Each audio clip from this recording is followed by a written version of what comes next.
Well, I think all of you have seen the email that I sent out to the caucus, and this was a decision that I came to last night. It's a decision that I had been inclined towards for a number of months if we weren't going to get to the majority. You know, I've poured my heart and soul into the position of minority leader for 4 years, and I'm looking to move on and do other things. I also want to make sure that we have a smooth transition to a new caucus leadership team so that we're well positioned to take advantage of what may be a very good midterm election year for Democrats. As all of you know, historically, the party in the White House performs very poorly in midterm elections. And so if history is any judge, Democrats may be well positioned in 2018 to pick up seats both at the federal level and at the state legislative level. And I want to make sure that we're smoothly transitioning to a new leadership team, and that I'm doing everything I can to support them in their endeavors to win seats in 2018. What happened last night? Well, I think we'll have to take a full look at the numbers both in the state of Michigan and across the country. But obviously there was a huge Republican tidal wave across the country, driven largely by the dynamic in the presidential race. And Donald Trump did extraordinarily well among white voters, and virtually every single one of our targeted state house seats has an overwhelmingly large white population. Now that the Democrats we're not able to take the majority, what's the plan for going into lame duck?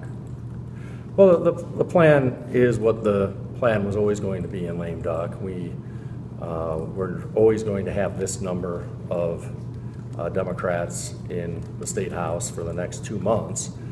And so we're certainly going to do everything that we can to prevent the pushing through of bad public policy without adequate public debate. Tim, what was the reaction last night to the Donald Trump victory? Well, I think all of us who have been concerned about what a Donald Trump presidency might mean for the country are very concerned, and of course we're quite alarmed by the results. Having said that, I think that Secretary Clinton did the right thing by conceding the race, and we need to try to come together as a country and move forward. What do you think Democrats' message was, this election cycle, House Democrats' message to voters?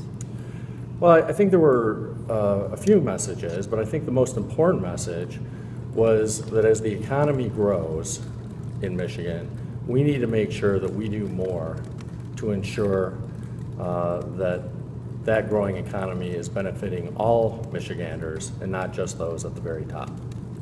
Is there anything you would have done different in hindsight with that message? You know, I think the message certainly speaks to the most important issue of recent years, which is making sure that we spread economic prosperity among all segments of the population, and that we grow the middle class as opposed to just benefiting those who are wealthy and well-connected.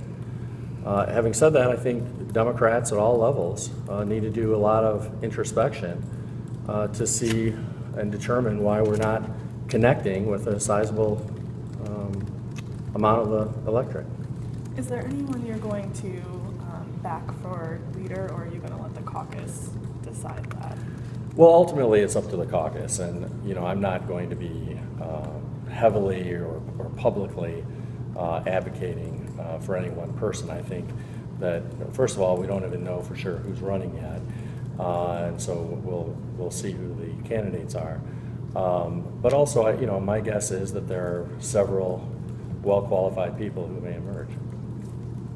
You worked in lockstep with the Michigan Democratic Party in a lot of targeted districts.